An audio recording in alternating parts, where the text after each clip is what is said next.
Pinahayag pa rin ng Malacanang Attorney Salha na may tiwala pa rin daw si Pangulong Ferdinand Marcos Jr. sa itinatag niyang Independent Commission for Infrastructure sa kabila ng mga panawagan na ito'y buwagin na kasi nagkakaroon na ito ng pagdududa sa kakayahan ng komisyon matapos nga na magbitiw yung mga opisyales nito.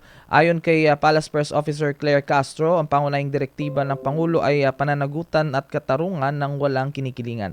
Nilinaw niya na maaari pa rin daw gampanan ng ICC ang tungkuling magrekomenda ng kaso kahit chairman na lang ang natitira at hindi kailangan ng quorum para dito. Dagdag pa niya, hindi nangangahulugang tumigil ang mga investigasyon dahil may hiwalay ding pagsisiyasat itong DOJ at Office of the Ombudsman.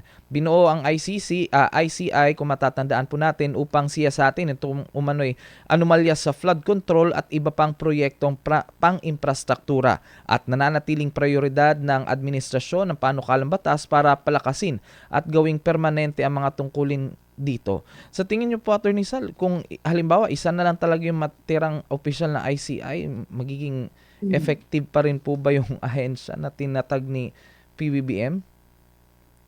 Unang-una, yung Independent Commission for Infrastructure, ICI. Hindi ba, anong yan na kinontra na natin yan. Sabi natin, ano bang iimbestigahan? Hindi bang inalanan mo na kung sino yung 15 kontraktor sangkot sa flood control projects corruption.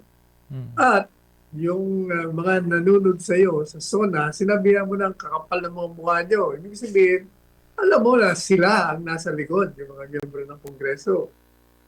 Bakit ka pa magpapaimbestiga? Imbestigahan mo na. Tsaka, nung binuo mo yan, di walang pondo, wala. Alam si useless din. Pagkatapos, yung pang mga hinirang mo, nag-aalisan lahat. Natira na lang isa. Pangatlo, sabi na natin nung duplication lang yan. Meron na tayong Department of Justice, nag-iimbestiga. Merong ombudsman, merong Kongreso, Senado, Kamara de Representante, puro imbestiga. Puro lang kayo imbestiga. Ang nangyayari, pinagtatakpan nyo naman yung mga talagang utak ng mga pagnakaw ng pera ng bayan. Ayan ang problema. Useless. Maraming useless. Ito naman si Presidente Marcos Jr., kabagal mo. Yan assuming na wala kang kinalaman sa lahat. Ang bagal mong gumalaw. Ang bagal mong pumilos. Ang bagal mong magdesisyon.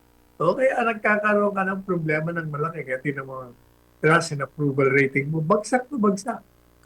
Negative ka na eh. Hindi lamang zero, negative zero.